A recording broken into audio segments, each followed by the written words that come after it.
ठंड में गरीब का हीटर। आजा बहन बैठ जा, हम दोनों आराम से यहाँ पर हीटर के सामने बैठकर बात करेंगे। हाँ एक काम करो शांति बहन, तुम भी यहाँ कर बैठ जाओ। वैसे भी तुम्हारे घर पर तो हीटर है भी नहीं, यहाँ बैठने पर कम से कम तुम्हें थोड़ा अच्छा तो लगेगा। बिल्कुल सही कहा भगवान, तुम्हारे जैसे दिन किसी को ना दिखाए। गर्मी में एसी नहीं है, सर्दी में हीटर नहीं और बारिश का तो हाल ही मत पूछो, हमने देखा था तब। दोनों पड़ोसन शांति को ऐसा ताना कसती हैं जिसके बाद उसे बड़ा बुरा लगता है। हाँ तुमने बिल्कुल सही कहा, भले ही मेरे पास हीटर नहीं है लेकिन मेरे पास एक ऐसी कीमती चीज है जो तुम दोनों के पास नहीं है। ऐसी कौन सी चीज है बताना तो जरा। मेरे पास सबसे प्यारी बहू है जो मेरी सर्दियों में इतनी सेवा पानी करती है और हम लोग लकड़ी जलाकर आग सेक लेते हैं, जो बिल्कुल हीटर का ही काम करता है। मेरी बहू मेरी मालिश करती है, मेरी सेवा करती है, लेकिन मैंने सुना था कि तुम्हारी बहू ने तुम्हारी चुटिया ही खींच दी थी। दोनों को ऐसा करारा जवाब देकर शांति वहां से चली जाती है। दोनों का मुंह बन जाता है। अगले दिन सुबह प्रीति उठकर चूल्हे के पास जाकर बैठती है, तभी पीछे पीछे रिया भी आ जाती है। अरे यार कितनी ज्यादा ठंड हो रही है, मेरा तो बिल्कुल भी काम करने का मन नहीं कर रहा। हाँ भाभी, मन तो मेरा भी नहीं कर रहा, ऐसे शरीर बिल्कुल अकड़ रहा है और हाथ भी बिल्कुल ठंडे पड़ रहे हैं। सच में ठंड में काम करना तो बहुत मुश्किल होता है, ऊपर से ठंड भी बहुत लगती है हमें, क्योंकि हमारे घर की हालत ही ऐसी है। बिल्कुल सही कहा तुमने, कोई बात नहीं, चलो मैं सबके लिए गर्मा गर्म चाय बना देती हूँ और मैं भाभी आपके साथ सामने बैठकर चूल्हे पर आग सेक लूंगी, थोड़ी राहत मिलेगी। प्रीति लकड़ियां जलाने की कोशिश करती है, लेकिन क्योंकि ठंड में नमी की वजह से लकड़ी में भी नमी आ गई थी, जिसकी वजह से उसे जलने में काफी परेशानी हो रही थी। ठंड में ना ऐसी समस्याएं बहुत हो जाती हैं, अब इसे जलाने में भी इतना टाइम लगेगा। जैसे तैसे करके बड़ी मुश्किलों के बाद आखिरकार लकड़ी जल जाती है और उसके बाद प्रीति चूल्हे पर पतीला रखकर सबके लिए गर्मा गर्म पानी में चाय पत्ती, दूध और चीनी डालकर चाय बनाती है। चाय बनने के बाद वो सभी को गर्मा गर्म चाय देती है। अब सर्दी में गर्मा गर्म चाय पीने के बाद थोड़ी सी शरीर में राहत आएगी, वरना पूरी रात जाड़े में ठिठुरते हुए ही निकलती है। अरे सही कह रही हो भाग्यवान। एक तो हमारे घर की खिड़की भी टूटी है और वहां से इतनी तेज ठंडी हवा आती है कि पूछो ही मत। इस खिड़की को भी तो ठीक करने के लिए कुछ न कुछ करना ही होगा। इस तरह सभी ठंड में गर्मा गर्म चाय पीते हुए ऐसी बात कर रहे थे। रोहन और यश चाय पीकर तैयार होने के बाद अपने अपने काम पर चले जाते हैं। कुछ इस तरह गरीब परिवार की सर्दी में दिन गुजर रहे थे। वहीं दूसरी तरफ ठंड में प्रीति घर का सारा काम कर रही थी, वो पोछा लगा रही थी। तब दोनों बच्चे घर में इधर से उधर कागज का एरोप्लेन बनाकर उड़ा रहे थे। ये मेरा एरोप्लेन ज्यादा अच्छा उड़ रहा है, देखा मेरा एरोप्लेन कितनी दूर जाकर गिरा। बच्चों के इधर से उधर भागने की वजह से प्रीति को पोछा लगाने में परेशानी हो रही थी। अरे बच्चों इधर से उधर मत भागो इस तरह, एक तो सर्दी में पोछा इतना गीला होता है, सूखता भी नहीं है जल्दी से। थोड़ी देर घर में शांति से बैठ जाओ। पापा शांति से बैठ तो जाएंगे, लेकिन उसके बाद ठंड लगती है। जब हम थोड़ा दौड़ते हैं तो उतनी ठंड नहीं लगती। बिल्कुल सही कह रहे हैं बच्चे, इधर से उधर घूमने और टहलने से थोड़ी शरीर में फुर्ती आती है और पसीना आता है, जिसके बाद शरीर में थोड़ी गर्मी बनती है तो ठंड नहीं लगती। बैठे रहने से तो बड़ी ठंड लगती है और ऊपर से हमारी रजाई भी इतनी पतली है, साथ में स्वेटर भी फटे हुए ही पहने हैं, इनमें कहाँ ही इतनी ठंड रुकेगी। जी माँ जी, मैं आपकी बात से बिल्कुल सहमत हूँ। एक काम करो बच्चों, तुम दोनों थोड़ी देर बाहर जाकर खेल लो। प्रीति की बात मानकर दोनों बच्चे बाहर आंगन में खेलने चले जाते हैं, जहां पर उनका पड़ोसी मोनू भी उनके साथ खेलने आ जाता है। अरे पिंकी चिंटू, तुम दोनों क्या खेल रहे हो आज? कुछ नहीं मोनू यार, हम तो बस आज कागज का एरोप्लेन बनाकर उड़ा रहे हैं, देख रहे हैं कि किसका एरोप्लेन कितना दूर जा रहा है। अच्छा तो ठीक है, तो आज मैं भी तुम्हारे साथ ही खेलूंगा। मेरे लिए भी जल्दी से कागज दे दो, मैं भी अपना एरोप्लेन बना लेता हूँ। चिंटू अंदर से एक कागज लेकर आता है, जिसके बाद उसे अच्छे से मोड़ने तोड़ने के बाद मोनू अपना एक बढ़िया सा एरोप्लेन बनाता है और तीनों बच्चे एरोप्लेन उड़ा रहे थे कि तभी मोनू की नजर जाती है कि उसके पापा ऑटो में आए हैं और वो ऑटो से एक बहुत बड़ा सा बॉक्स उतार रहे हैं। अरे दोस्तों देखो, मेरे पापा कुछ सामान लेकर आए हैं, चलो चलकर देखते हैं कि क्या लाए हैं। अब तीनों बच्चे उत्साहित होकर मोनू के पापा रजत के पास जाते हैं। अरे बच्चों क्या बात है, कहाँ भाग कर जा रहे हो? कहीं नहीं पापा, हम तो भागकर बस आपके पास ही आ रहे थे। हम देखने आए थे कि आप हमारे लिए क्या लेकर आए हो। कुछ नहीं बेटा, ये तो हीटर है बस। क्या कहा अंकल? हीटर? हीटर क्या होता है और कैसा होता है? अरे एक काम करो बच्चों, ये बहुत भारी है, चलो अंदर चलकर देखते हैं कैसा होता है और ये कैसे काम करता है। मैं तुम्हें सब दिखाऊंगा, ओके। अब तीनों बच्चे रजत के साथ अंदर घर में जाते हैं और रजत हीटर निकालकर उसे सेटअप कर देता है और ऑन करने के बाद कमरे में गर्मी हो जाती है, जिसे देखकर तीनों बच्चे बहुत खुश हो जाते हैं। वाह पापा, इतने दिनों बाद हीटर के आगे बैठने में कितना अच्छा लग रहा है। हमारा पुराना हीटर तो खराब हो गया था और ये हमारे पुराने वाले हीटर से भी बहुत अच्छा है। हाँ बेटा। अंकल ये तो बहुत अच्छी चीज है, मैंने तो पहली बार हीटर देखा है और इसके आगे बैठने में तो मुझे बहुत अच्छा लग रहा है। बिल्कुल भी ठंड नहीं लग रही, वरना तो मुझे बहुत ठंड लगती है। हाँ बेटा, इसीलिए ये कमाल की चीज बनाई गई है ताकि हम ठंड से बच सके। अब तीनों आराम से यहाँ पर बैठकर हीटर का मजा लो। रजत तीनों बच्चों के साथ वहां पर बैठकर हीटर के आगे हाथ सेक रहा था। तभी वहां पर नेहा रजत के लिए चाय नाश्ता लेकर आती है और चिंटू और पिंकी को वहां पर सोफे पर बैठा देखकर उसके तन बदन में आग लग जाती है। हे भगवान, इन गरीब फटीचरों का मैं क्या करूं? जब देखो तो मुंह उठाकर घर के अंदर चले आते हैं। अब इन्हें हीटर नजर आ गया तो ये यहाँ पर आकर जमकर बैठ गए। अब देखना फायदा उठाएंगे, मुंह उठाकर यहाँ रोज चले आएंगे। अरे हमने हीटर अपने लिए लगवाया, इनके लिए थोड़ी ही। नेहा गुस्से में बड़बड़ करते हुए और मुंह बनाकर रजत को चाय देती है। उसे ऐसे हाल में देखकर रजत उससे पूछता है, क्या बात है, तुमने ऐसा मुंह क्यों बनाया है? कुछ नहीं, बस ऐसे ही। अब दोनों बच्चे घर वापस आते हैं और ये सारी बात अपनी मम्मी और दादी को बताते हैं। पता है मम्मी, हमने हीटर देखा, सच में बहुत अच्छी चीज है। उसके आगे बैठने से तो हमें बिल्कुल भी सर्दी नहीं लग रही थी और पता है आग जलाने की भी जरूरत नहीं है। हाँ मम्मी, हीटर तो इतनी अच्छी चीज है कि अगर हमारे पास सर्दी के ज्यादा अच्छे कपड़े भी नहीं है ना पहनने के लिए, तब भी हम अगर उसके आगे बैठेंगे तो हमें सर्दी नहीं लगेगी। हमें भी हीटर ले लेना चाहिए। हाँ बेटा लेंगे, लेकिन अभी हमारे पास पैसे नहीं हैं। रात को सभी को सोने में बड़ी परेशानी हो रही थी क्योंकि उनके पास एक पुरानी ही रजाई थी और खिड़की से भी बड़ी ठंडी हवा आ रही थी। बेटा थोड़ी सी लकड़ी जला दे, ऐसे तो सोने में बिल्कुल भी मजा नहीं आ रहा। बहुत ज्यादा ठंड लग रही है, ठंड के मारे हालत भी खराब हो रही है। अरे सच में मेरी भी जान निकले जा रही है। मुझे तो लगता है हमें रात को भी आग जलाकर सोना पड़ेगा क्योंकि अब दिन ब दिन ठंड जो बढ़ती जा रही है। अब ठंड की वजह से बच्चे भी रोना शुरू कर देते हैं। हाँ मम्मी, मुझे भी बहुत डर लग रही है, कुछ करो ना। ये सब सुनकर प्रीति उठ जाती है और जब सब जहां सो रहे थे उसी से थोड़ा सा दूर 2 ईंट रखती है और उसके ऊपर एक तसला रख देती है, जिसके बाद उसके अंदर कुछ लकड़ी और उपले रखने के बाद वो उसे जलाने की कोशिश करती है और बहुत देर की कोशिश के बाद आखिरकार वो जल जाती है, लेकिन उसकी वजह से पूरे घर में धुआं भी हो रहा था। पूरे घर में धुआं हो गया है और मम्मी मेरी आँख में तो जलन हो रही है, आँखों में धुआं जा रहा है। हाँ मम्मी, मेरी भी आँखों में जलन हो रही है। कोई बात नहीं बेटा, अभी थोड़ी देर में धुआं बाहर चला जाएगा, थोड़ी ही देर की बात है बस। कोई बात नहीं, तुम आराम से सो जाओ, बस दोनों आंखें बंद कर लो, फिर कुछ नहीं होगा। इस तरह गरीब परिवार ठंड से बचने के लिए कुछ न कुछ कोशिश कर ही रहा था। चाय नाश्ता करने के बाद रोहन भी अपने काम पर चला जाता है। अरे बाप रे, आज तो बहुत ज्यादा ठंड है और ठंडी हवा एकदम सीने को चीरती हुई जा रही है। ठंड में बड़ी मुश्किल से रोहन अपने काम पर पहुंचता है, जहां पर वो ठंड में काम कर रहा था और सेठ सभी से बहुत बुरा बर्ताव कर रहा था और चिल्लाकर सबसे काम करवा रहा था। अरे ढंग से काम करो वरना तुम सबकी पगार काट लूंगा। इतनी धीरे धीरे काम कर रहे हो, पता नहीं क्या परेशानी है, जल्दी जल्दी हाथ क्यों नहीं चलाते। वो सेठ खुद आराम से हीटर के सामने बैठा था और सभी मजदूर ठंड में बड़ी मेहनत से काम कर रहे थे, लेकिन फिर भी वो सबके ऊपर चिल्ला रहा था। जब रोहन भारी सामान उठाकर हीटर के आगे से जाता है तो उसे 1 मिनट के लिए बहुत अच्छा महसूस होता है। अरे वाह, मैं बस कुछ पल के लिए हीटर के आगे गया तो मुझे कितना अच्छा लग रहा था। सच में ये तो कितनी कमाल की चीज है ठंड से बचने के लिए।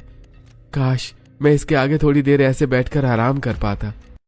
जब रोहन ऐसा सोच रहा था और अपनी एक पल की खुशी को महसूस ही कर रहा था कि तभी उसका सेठ उसे देख लेता है और फिर से उसके ऊपर चिल्लाना शुरू कर देता है। अरे वहां पर कोने में खड़ा होकर क्या कर रहा है और मेरे हीटर को इस तरीके से घूर क्यों रहा है? जल्दी से अपने काम पर ध्यान दे। मुझे सब पता है तू इसे इस तरीके से क्यों देख रहा है। इस पर तेरी नजर है इसीलिए ना। नहीं मालिक, ऐसा कुछ भी नहीं है, मैं तो बस कुछ सोच रहा था। हाँ, यहाँ पर मैं तुझे सोचने के पैसे नहीं देता, काम करने के पैसे मिलते हैं, समझा। चल अब जल्दी से काम खत्म कर, और मेरे प्यारे हीटर को इस तरह घूरने की जरूरत नहीं है, वरना इसे नजर लग जाएगी। अब रोहन चुपचाप मुंह नीचे करके वहां से जाकर अपना काम करना शुरू कर देता है। वहीं दूसरी तरफ घर पर भी राशन पानी खत्म हो गया था। माँ जी, राशन तो खत्म हो गया है।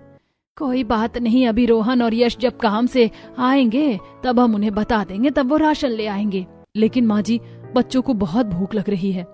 अब फिर से राशन की दुकान से राशन उधार लेकर आएगी तो वो फिर से बड़बड़ करेगा। सब लोग पहले ही इतने ताने देते हैं, उसकी बातें सुनकर फिर से तेरा मूड खराब हो जाएगा बहू। कोई बात नहीं माँ जी, अब जिस समय जो हालात होते हैं उस समय उसी हिसाब से रहना पड़ता है। बात तो तेरी भी सही है, अब हमारे दिन ही ऐसे हैं तो क्या कर सकते हैं। प्रीति अपने पास वाले राशन की दुकान पर जाती है। भैया 1 किलो आटा दे दो। भाई 1 किलो आटा मांगने आई हो, यानी आज फिर से उधार ही मांगने आई होगी। वैसे तुमसे उम्मीद भी क्या कर सकते हैं, जब देखो मुंह उठाकर उधार मांगने आ जाती हो। दुकानदार का ऐसा ताना सुनकर प्रीति अपनी गर्दन नीचे झुका लेती है। दुकानदार से 1 किलो आटा लेने के बाद वो घर आ जाती है और सबको गर्मा गर्म रोटी बनाकर देती है। लेकिन वहीं दूसरी तरफ बच्चों को बहुत ठंड लग रही थी। क्या बात है बच्चों, तुम ठीक से खाना क्यों नहीं खा रहे हो? क्योंकि मम्मी हमें बहुत ज्यादा ठंड लग रही है और घर के अंदर बाहर से भी बहुत तेज हवा आ रही है, बिल्कुल भी अच्छा नहीं लग रहा। आप थोड़ी देर हमारे लिए लकड़ी जला दो। हाँ मम्मी, मुझे भी बहुत ठंड लग रही है। लेकिन बच्चों, मैं लकड़ी कैसे जला दूं? आज तो लकड़ी खत्म हो गई है। एक काम करो, तुम दोनों खाना खा लो, उसके बाद मैं बाहर जाकर लकड़ी ले आऊंगी। अब उसके बाद दोनों बच्चे खाना खा लेते हैं और दोनों बच्चे बाहर निकल आते हैं। देखो ना, मोनू अब तक खेलने नहीं आया और आजकल वो खेलने कम ही आता है। हाँ पिंकी, क्योंकि उसके घर पर हीटर आ गया तो वो आराम से हीटर के आगे बैठकर टीवी देखता है, इसीलिए वो हमारे साथ खेलने नहीं आ रहा। चलो उसके घर चलते, हम भी थोड़ी देर हीटर के सामने बैठ जाएंगे, मुझे भी बहुत ठंड लग रही है। ऐसा सोचकर दोनों बच्चे मोनू के घर जाते हैं। वहीं दूसरी तरफ प्रीति भी लकड़ी लेने जंगल में जाती है, लेकिन उसे रास्ते में ही एक खाली प्लॉट में लकड़ी मिल जाती है। आज बहुत ठंड है, जंगल में जाने के लिए रहने देती हूँ। ये एक्स्ट्रा लकड़ी लग रही है, इसी में से कुछ ले जाती हूँ। प्रीति वहां से कुछ लकड़ी इकट्ठी करके घर ले आती है और रास्ते में आते हुए उसकी एक पड़ोसन मिलती है। अरे प्रीति बेटा, क्या हाल चाल है? बस सब बढ़िया है आंटी जी, आप बताइए सब कैसा है? यहाँ भी सब बढ़िया है। अच्छा, तूने मेरी रजाई सिली थी ना, बहुत अच्छे से सिली है। मेरी मदद करने के लिए शुक्रिया, तू हमेशा मेरी मदद करती है। कोई बात नहीं आंटी जी, ये तो हमारा फर्ज है। अरे तू तो ठंड में बुरी तरह कांप रही है। बस क्या बताऊं आंटी जी, घर की खिड़की भी टूटी हुई है जिसकी वजह से ठंडी हवा घर के अंदर आती है। अभी हमारे हालात ऐसे चल रहे हैं, ठीक भी नहीं करवा पाते। कोई बात नहीं, एक काम कर, मेरे पास एक आइडिया, मेरे पास कुछ एक्स्ट्रा बोरी रखी है, उसे ले जा और खिड़की पर लगा दे। उसके बाद राहत मिलेगी और ठंडी हवा घर के अंदर नहीं आएगी। सरला सामने ही अपने घर से कुछ बोरी लाती है और प्रीति को देती है। आपका बहुत बहुत शुक्रिया आंटी जी। अरे शुक्रिया कैसा बेटा, ये तो फर्ज बनता है हमारा। तू भी तो मेरे इतने सारे कामों में कितनी मदद करती है। बोरी लेकर प्रीति घर आ जाती है और घर की सभी खिड़की पर बोरी लगाकर उसे अच्छे से कवर कर देती है। ओहो हो, अब तो बहुत अच्छा हो गया है। अब ठंडी हवा घर के अंदर नहीं आएगी और शायद रात को आज हमें राहत भी मिलेगी। सच में ये सरला भी ना कमाल की औरत, हमेशा जुगाड़ भी बता देती है और हमारी मदद भी कर देती है। हाँ मम्मी, सच में उनकी वजह से अब हम रात को आराम से सो पाएंगे। इधर मोनू बच्चों को अपने कमरे में ले जाता है जहां पर सामने हीटर चल रहा था और वो तीनों आराम से बिस्तर पर बैठकर टीवी देख रहे थे। सच में यार, ये हीटर के सामने बैठकर तो बड़ा अच्छा लग रहा, मजा ही आ गया। हाँ बिल्कुल, मुझे भी बहुत अच्छा लग रहा है। Thank you so much Monu, तूने हमें अपने साथ बैठने दिया। अरे कोई बात नहीं दोस्तों, तुम दोनों मेरे बहुत अच्छे दोस्त हो। जब मेरे घर पर हीटर खराब हो गया था तब मैं भी तुम्हारे घर पर आकर आग जलाकर हाथ सेकता था। तीनों बच्चे बड़े मजे से हीटर के सामने उसकी गर्माहट में टीवी देख रहे थे। वहीं दूसरी तरफ नेहा बढ़िया सा नाश्ता अपने बेटे मोनू के लिए बनाती है और उसे लेकर अपने कमरे में आती है और वहां का नजारा देखकर उसका तन बदन गुस्से से भर जाता है। अरे तुम दोनों फटीचर यहाँ पर क्या कर रहे हो और तुम्हारी हिम्मत कैसे हुई मेरे घर में आकर बिस्तर में बैठने की?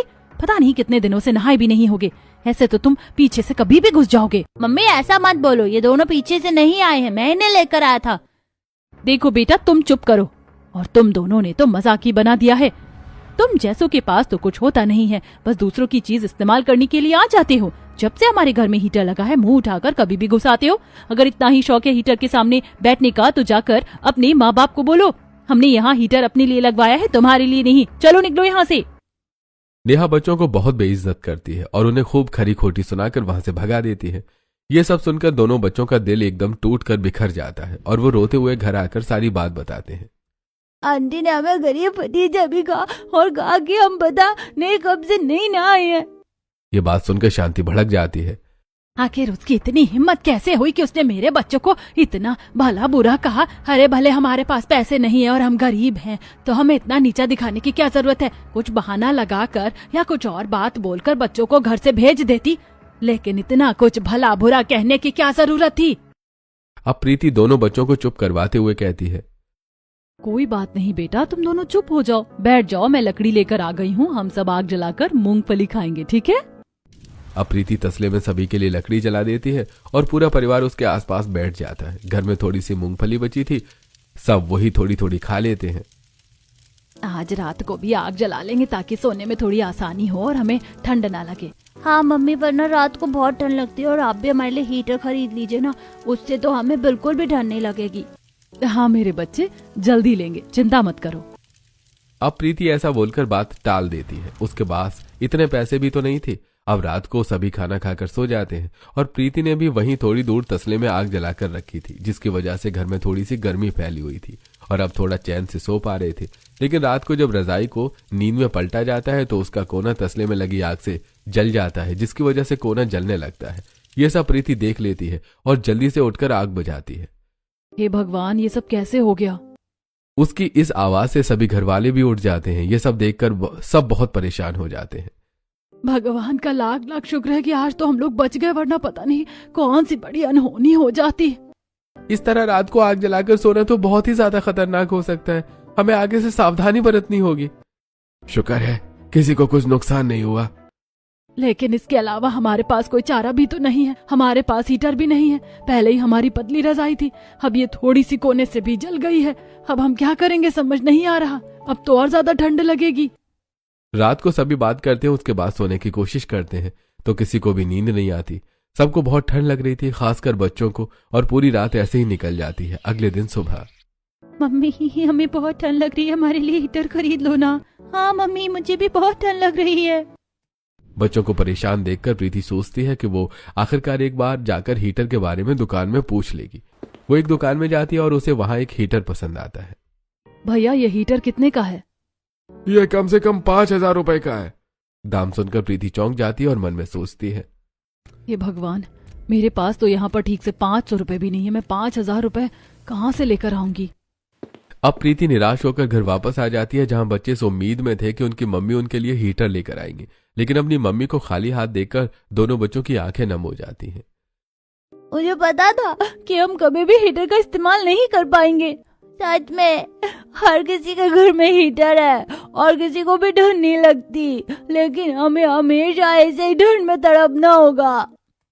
अपने बच्चों को ऐसी बात करते देखकर प्रीति को बहुत बुरा लगता है और वो सोचती है कि वो हीटर कैसे भी करके घर में लाकर रहेगी। तब वो कबाड़ी वाले के पास जाती है और वहां से पुराना हीटर लेकर आती है। जब शाम को रोहन घर आता है, क्या तुम हीटर लेकर आ गई? क्या ये काम करेगा? नहीं, मैं इसे कबाड़ी वाले से लेकर आई हूँ। इसके अंदर की कॉइल खराब है, हमें इसे बदलना होगा। आपका एक दोस्त है ना इलेक्ट्रीशियन, आप इसे उसके पास ले जाइए। वो इसके अंदर की नई कॉइल लगाकर इसे ठीक करके दे सकता है, फिर ये इस्तेमाल करने के लायक हो जाएगा। अच्छा ठीक है, मैं कल ही इसे उसके पास ले जाऊंगा। अगले दिन रोहन पुराना हीटर लेकर अपने दोस्त के पास जाता है, जिसकी खुद की इलेक्ट्रॉनिक की शॉप थी। हीटर देखने के बाद वो कहता है, अरे भाई तुम चिंता मत करो, मेरे पास तो अभी एक्स्ट्रा कॉइल बची हुई है। मैं तुम्हें अभी इसे ठीक करके दे देता हूँ, तुम थोड़ा इंतजार करो। पवन हीटर में नई कॉइल डालकर अच्छे से ठीक कर देता है और उसे चलाकर दिखाता है। हीटर को ठीक काम करता ही देखकर रोहन को बड़ी खुशी होती है। वाह, ये तो सच में कमाल हो गया। शुक्रिया मेरे दोस्त, तूने बहुत बड़ा काम कर दिया है। अब हमें ठंड में तड़पना नहीं पड़ेगा। अच्छा मुझे बता, इसका कितना खर्चा हो गया? अरे कर दिया ना तूने मुझे पराया। अरे दोस्ती यारी में ये सब नहीं होता। लेकिन पवन, तूने कॉइल नहीं लगाई है, इस तरह तेरा नुकसान हो जाएगा। अरे कुछ नहीं भाई, मुझे सस्ते में मिलती है और एक्स्ट्रा पड़ी थी। अब तो हीटर लेकर जा और मजे कर। उसके बाद रोहन हीटर लेकर घर आता है और वो घर आने के बाद जब सभी को हीटर चलाकर दिखाता है तो सब बहुत खुश हो जाते हैं। ये अब हमारे घर में भी हीटर आ गया, बहुत अच्छा होगा।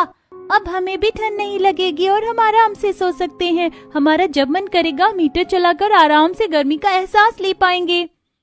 सच में बेटा, इतने सालों बाद जाकर हीटर के सामने बैठने का मौका मिला है। मुझे भी सच में बहुत अच्छा लग रहा है। अब कम से कम हमें लकड़ी जलाकर घर में ना तो धुआं करना होगा और ना ही अब कोई खतरा होगा।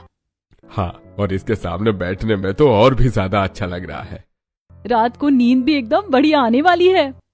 इस तरह सभी खुश होकर हीटर का इस्तेमाल करते हैं और रात को भी चैन की नींद सोते हैं। अगले दिन सुबह जब बच्चे मोनू को इस बारे में बताते हैं तो पता है मोनू, हमारे घर में भी हीटर आ गया। तुम चाहो तो हमारे घर में आकर हमारे साथ खेल सकते हो और हम सब हीटर के सामने बैठकर मजे करेंगे। अच्छा ठीक है, ये तो बहुत अच्छी बात है। मैं तुम्हारे घर शाम को जरूर आऊंगा। यह बात पीछे खड़ी नेहा सुन लेती है और वहां पर गुस्से में आकर कहती है, अरे मेरे बेटे को कोई जरूरत नहीं है तुम जैसे फटीचर के घर पर आने की। हमारे पास तो वैसे भी नया हीटर ही है। अपना कबाड़ वाला हीटर अपने पास ही रखो। यह बात सुनकर दोनों बच्चों का मुंह बन जाता है और पीछे खड़ी प्रीति भी ये सुन लेती है और वहां जाकर कहती है, नेहा, तुम इतनी पत्थर दिल कैसे हो सकती हो कि तुम बच्चों के दिल में ऐसी बातें डाल रही हो? अरे बच्चों ने तुम्हारा क्या बिगाड़ा है जो तुम उनसे इतनी नफरत से बात करती हो? देखो, मुझे तो शिक्षा देने की कोई जरूरत नहीं है तुम्हें। अब तो तुम फटीचर होने के साथ कबाड़ वाली भी बन गई हो, इसीलिए मैं तुम्हारे मुंह नहीं लगना चाहती। चल बेटा मोनू, अंदर चलते हैं। इतना कहकर नेहा मोनू को अंदर ले जाती है और दूसरी तरफ प्रीति भी अपने बच्चों को घर के अंदर लाती है। अब इस तरह दिन गुजर जाते हैं। एक दिन नेहा किसी काम से बाहर गई थी और मोनू घर पर अकेला था। उसे बिल्कुल भी ठीक नहीं लग रहा था तो वो घर के बाहर आ गया। मोनू लड़खड़ाकर चल रहा था, जिसे प्रीति देख लेती है और उसके पास जाती है। उसे छूने पर पता चलता है कि उसे बुखार है। अरे बेटा, तुम्हें तो बहुत तेज बुखार है, चलो मेरे साथ घर चलो। प्रीति उसे अपने घर लाती है। उसके बाद उसके ठंडे पानी की पट्टी करती है। साथ में वो डॉक्टर के पास ले जाती है और नेहा को भी फोन करके बताती है। तो नेहा डॉक्टर के पास पहुंच जाती है। सही हुआ कि आप सही टाइम पर इन्हें अस्पताल ले आए। इनको बहुत तेज बुखार था और सिर में चढ़ गया था। ठंडे पानी की पट्टी करने की वजह से खतरा टल गया। इतना कहकर डॉक्टर वहां से चले जाते हैं और ये बात सुनकर नेहा को बहुत बुरा लगता है। साथ में उसे शर्मिंदगी महसूस होती है। वो आंखों में आंसू लिए प्रीति से कहती है, तुम्हारा बहुत बहुत शुक्रिया। अगर तुम नहीं होती तो पता नहीं क्या होता। कोई बात नहीं, ये तो मेरा फर्ज था। उसके बाद सब अपने घर चले जाते हैं। अब अगले दिन नेहा स्पेशल गाजर का हलवा बनाकर प्रीति के घर पर लाती है। मैं तुम सबके लिए गाजर का हलवा बनाकर लाई हूँ। अरे नेहा, लेकिन इन सब की क्या जरूरत थी? जरूरत थी मुझे इंसान की अहमियत समझाने के लिए। शुक्रिया, मैंने तुम्हारे साथ बहुत गलत किया और तुम्हारे बच्चों के साथ भी, लेकिन मुझे दोस्ती की तरफ हाथ बढ़ाने का एक मौका दो। और बच्चों, कल मैं तुम दोनों के लिए छोले भटूरे बनाऊंगी, तो तुम दोनों घर पर आना और हम सब हीटर के सामने बैठकर छोले भटूरे खाकर टीवी देखेंगे। ये बात सुनकर बच्चे खुश हो जाते हैं और इस तरह उनकी दोस्ती हो जाती है। वैसे मानना पड़ेगा, तुमने बहुत अच्छा दिमाग लगाकर कितना अच्छा हीटर बनवाया। कोई कह नहीं सकता कि तुमने जुगाड़ करके इसे ठीक किया है। बिल्कुल नया लग रहा है। शुक्रिया। कुछ दिन बाद प्रीति ने अपने परिवार के लिए गुड़ और आटे की लपसी बनाई थी। तब वो लपसी लेकर नेहा के घर जाती है।